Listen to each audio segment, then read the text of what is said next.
Bom, então vou dar início a essa apresentação, falando sobre a relação que existe entre diferentes tecnologias sociais.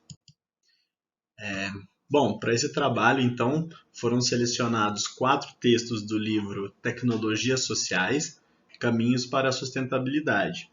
E esse livro, né, foi uma publicação da Rede de Tecnologias Sociais, de modo a dar visibilidade para elas. Mas antes de entrar na questão dessa rede, né, eu gostaria de responder a pergunta, né, afinal, o que são essas tecnologias sociais? Dentre várias definições, uma que me chamou a atenção foi do cientista Zezé Weiss, onde ele diz que as tecnologias sociais elas são conjuntos de produtos, técnicas ou metodologias reaplicáveis, desenvolvidas como alternativas coletivas de transformação social. Essas soluções tecnológicas são construídas por nossas comunidades, organizações e movimentos sociais, a partir das próprias experiências, das próprias realidades em seus locais de trabalho, de vida e de trabalho. Então, esse é um conceito que remete, né, para uma proposta inovadora de desenvolvimento, né, considerando a participação coletiva em todos os processos, seja de organização, de desenvolvimento e da implementação de fato, né? Então essas tecnologias elas estão baseadas na disseminação de soluções para problemas voltados a demandas e carências concretas, né? Então eles abordam temas variados: alimentação, educação, energia, habitação, renda, recursos hídricos, saúde, meio ambiente, né?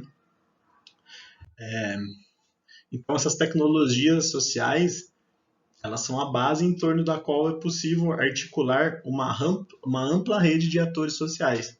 Essas tecnologias elas têm que serem democráticas, elas têm que atingir o maior número de pessoas. Ao mesmo tempo, essa inovação social, com base em tecnologias sociais, ela precisa ser estruturada em modelos flexíveis. Por quê? Porque nem tudo é viável, nem tudo que é viável em um lugar será para outro lugar semelhante, né? Cada lugar tem que ser respeitada as suas especificidades e características locais. Portanto, o termo reaplicável ele está ligado à ideia de adaptação e um espírito inovador. E para isso, então, essa tecnologia ela tem que ter um padrão tecnológico cujos elementos essenciais eles possam ser difundidos em uma escala.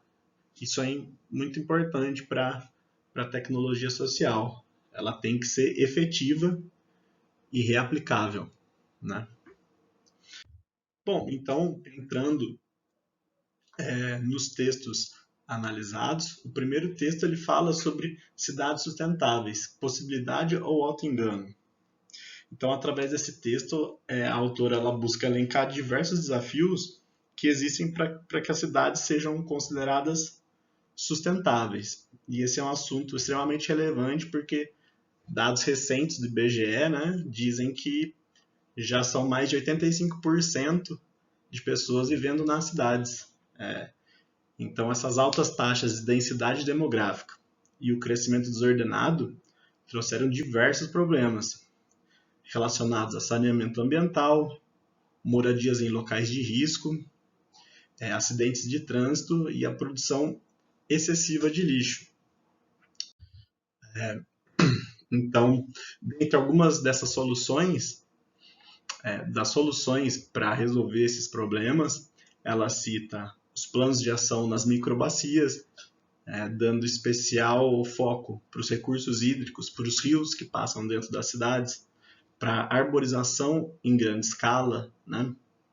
Garantir o conforto térmico das pessoas nas cidades, a proteção de áreas verdes, o readensamento das áreas centrais, né? Repensar como as cidades são constituídas e a universalização da mobilidade. Já o texto 2 ele aborda a agroecologia como um modelo para garantir a segurança alimentar, porque a insegurança alimentar, né, ela vai muito além da questão de matar a fome, né? Mais importante do que isso é a questão nutricional do alimento, né? O que você está comendo. E esse problema é um problema que atinge cerca de 1 bilhão de pessoas. Tá errado no slide, mas é 1 bilhão de pessoas. E muito disso se deve porque a agricultura brasileira ela ainda segue padrões americanos e europeus. Ela usa muitas máquinas pesadas, além de utilizar a monocultura como principal modo de plantio, né? Então, esse tipo de agro ele concentra a renda e não é um modo sustentável de produção, né? A maior parte dessa produção ela não atende às demandas das pessoas mais carentes. Então, o modelo agroecológico ele surge como uma alternativa a isso, né? Porque além de ser muito mais produtiva por metro quadrado, ela também é mais sustentável ambientalmente, porque ela produz diversidade, produz coisas que estão na época e também elas protegem o solo. Já o texto 3, ele fala sobre redes virtuais de conhecimento para o compartilhamento de tecnologias sociais. Então ele começa abordando sobre as TICs, que são tecnologias da informação e comunicação, que são ferramentas utilizadas para a disseminação de conhecimento como um fator-chave para o crescimento econômico, cultural e político das sociedades. Então, ele fala do avanço que ocorreu da Web 1.0 para 2.0. A Web 1.0 era um modelo de internet pouco inclusivo, que as pessoas não tinham a opção de interagir. Já a Web 2.0 é um modelo onde as pessoas elas tinham essa oportunidade de interagir através de diversas ferramentas, seja áudio, vídeo, fotos, enfim. Só que um dos desafios é as pessoas saberem como utilizar essas ferramentas, né, para conseguirem compartilhar as suas tecnologias sociais. E não só isso, né, porque não adianta só compartilhar, mas também garantir que as pessoas tenham acesso a essas tecnologias, né? Então, o Instituto de Pesquisa em Tecnologias e Inovação, ele criou o seu próprio espaço aberto de conhecimento, onde as pessoas podem acessar diferentes tecnologias sociais, né, de modo a colaborar para o fomento da RTS, que é a Rede de Tecnologia Social, que eu citei inicialmente, né? Ela busca disseminar esse conhecimento, porque a ideia é justamente essa, que isso chegue para todo mundo. Por final, o texto 4 fala sobre tecnologias renováveis para o semiárido. Então, o texto ele evidencia a complicada situação social e econômica do semiárido brasileiro, caracterizada principalmente por um reflexo do quadro natural que existe naquela região, né? A dificuldade com questões hídricas e principalmente energéticas. Então, nesse contexto, as energias renováveis elas surgem como uma solução para aumentar a eficácia das ações a serem desenvolvidas naquele local. Por quê? Porque a energia solar e a eólica, por exemplo, que são as mais conhecidas, elas até podem ser eficientes para uma iluminação básica, mas o seu uso é muito restrito em aplicações produtivas rurais, que é muito predominante naquela região, né? E também o uso de combustíveis fósseis, além de poluir o ambiente, agrava o efeito estufa. Então foi sugerido para eles algumas soluções e alternativas energéticas eficientes para eles contornarem esses problemas locais. Então, como por exemplo, biodigestores, né, onde se produz o biogás através do esterco, né, substituindo o gás natural, né, além de que O esterco ele já tem propriedades que são muito boas para serem utilizadas no solo, então é uma opção bastante interessante. Eles citam, por exemplo, as cercas elétricas, que ao invés de arames farpados, porque uma cerca de arame farpado, por exemplo, necessitaria de 8 fios, enquanto uma cerca só 4, né? Fora que a cerca pode machucar, a cerca de arame pode machucar os animais, e a cerca elétrica vai somente afastar ele. O secador solar também, por exemplo, para o armazenamento de alimentos, né?